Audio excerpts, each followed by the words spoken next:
अपन की बात है।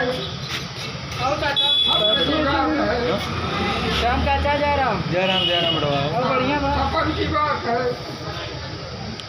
कि चित्रलेखा से कहा कि बहन ऐसा सपन देखा, वह मानव को चित्र निकालो।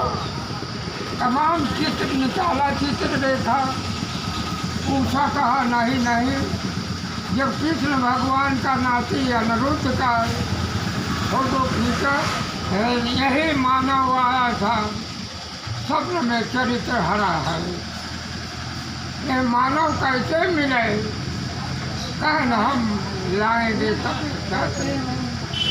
मैं अनिरुद्ध रात में आया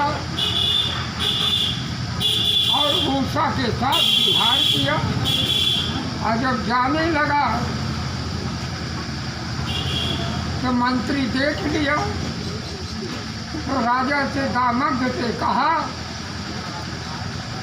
कि ये